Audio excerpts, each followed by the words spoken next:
So what do you think of Pete's dirt injection there? It was surprising. Surprising. Yes. Interesting. It's gonna get dirtier and duttier as the weeks go on, guys. I'm gonna be throwing a bit more horrid dubstep in your faces early Monday morning. That 11 o'clock dubstep we all love to hear. There's nothing better than a dirty warble to get you out of bed.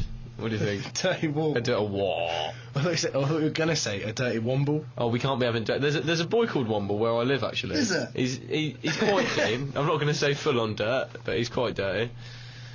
So what we're moving on to then? What should we do now? I'd love to help you out, but all I can think of the Wombles of Wimbledon. I never actually watched the Wombles as a Making kid. good use of the things that we find, the things that they every day, folks leave behind. Shut up, Dave. Alright, just no. Right, so what are we moving on to? There's got to be some more features.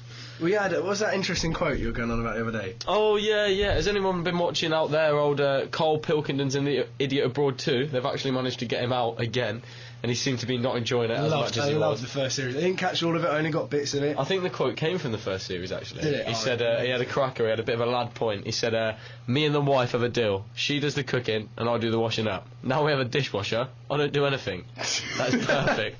Perfect, He's got mate. life figured out. You know, he's a right genius. I really sympathise with Carl Pilkington because have you ever listened to the Ricky Gervais show? Yeah, I've And heard of it's- the podcast, yeah. It's Ricky Gervais going "Ah!"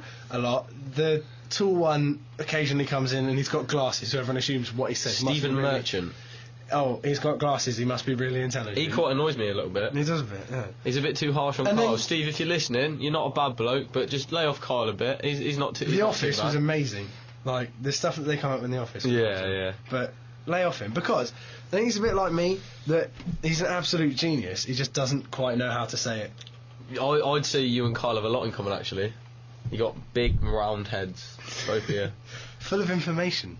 Yeah. Yeah. Right, we're going to move on to another feature of ours called Agony Rant. Kyle's complaint. Well, we didn't have a jingle, so So we've had to make some it up as we go ad-libbing along. jingles there. How'd you like that one, Kyle? So this week, Kyle is one of my housemates. He's a lovely lad, but he complains in the most beautiful way. And this week he's been moaning about recycling and the women in our house and how they can't do it. It's been a bit of a joke, to be honest. We get on the old recycling hype. Me and Kyle go out to do the bins, and we open up the big green bins where all the normal rubbish should go, and there's cans and there's bottles and there's just everything that shouldn't be there. I've got an apology to make, actually. Why? What have you done? To the girls in my house, I sincerely apologise. I've only changed the bin twice since I've been living there. It's the one thing I avoid. I keep getting told, oh Dave, you never do the washing up, blah, blah, blah. I actually do sometimes. Well, I do. And, like, Are they all going to be sitting at home? Blatantly saying, myself, shut up, Dave. They should be. It's the name of the But show. the bins, like, I'm making more of an effort to do the bins. Have you heard that, ladies and gentlemen? That's live on air. Well, it's not live, but it's on air. He said he's going to make more of an effort. So you can definitely hold him to that now. Then, More of an effort. do you make any effort whatsoever already? I've made You've made me look really bad bins now. worth. You've made me look really bad. I'm having to go about the girls in my house, and you're praising and apologising. Love you, girl. Oh God, you can tell who's the only boy in the house in his one, can't you? Yeah. But yeah, I've got a new pet hate this week as well. What's that? Bin juice. Bin Juice.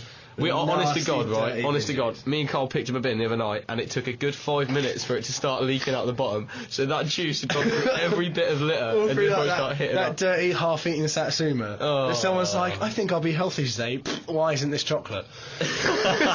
That's the general idea of banger, isn't it? So that's soaked through all the dirty satsuma, that like half-eaten, stale sponge cake. Oh, I don't know. It's You just the thought it'd be a liquid. good It's the idea. liquid. It's the people that aren't man enough What to is finish it? their What beer. is it, though? George Townsend. So they're just not man enough to finish their beer, and they have to throw half of it Put away. it down the sink then. Yeah, but they don't. They just put it in the recycling bin. It goes all over mine and Carl's socks and sandals. No. That's right, socks and sandals. Big it up. Big it up. Ew. It's worse than binges. No, That's my not pet worse than peeve is I've had this discussion with other people before. When you come to do the washing up, and the washing up thing in the sink is already full of plates and stuff, which is like I could deal with maybe a few plates and stuff, but then it's filled up with murky water, like someone's left it to rinse, like 3 years. To be honest, ago. you have just admitted yourself that you don't do any of the washing up in your house. So it's mainly your fault that murky water's there. That's not Well, right no, because about when it. I come to do the washing up, I take all my plates and stuff, and I leave it next to the sink, not in the sink. Because what's the point of ever putting it in the sink in the first place, when all you've got to do is take it out and put it on the side? Stops your sides from cluttering. You don't want But cluttering sides, Dave. no one uses that part of the counter. Well, all it's force of habit. All kitchens are different, aren't they? I'm changing it. To be honest, let's just thank God that we're not in halls anymore. Those kitchens were absolutely horrendous. In Garth, we had 40 people to one kitchen. That's one hob. So that's 10 people per ring. Our cleaner just used to give up. She used to give up. Yours did. Mine was alright. Our kitchen was horrendous. If anyone's listening that's living in Garth at the moment on the 500s corridor, hopefully by next week we'll have a bit more of an interactive show. We'll have a Facebook, but I'd love you to get in touch and see how that how it's played out. how that kitchen's getting on, because last year it was murky. It was. I think the guy. I don't know what happened to your room. Oh, lock on your room. the guy that's living in 508 has. I think he actually started growing in the kitchen last year on the side, all the moles, and now he lives there. So I can't 508, remember. get in touch. You can't remember what? My number. I think I was 508. Anyway, quickly on to another song then. This is Tokyo by the Wombats.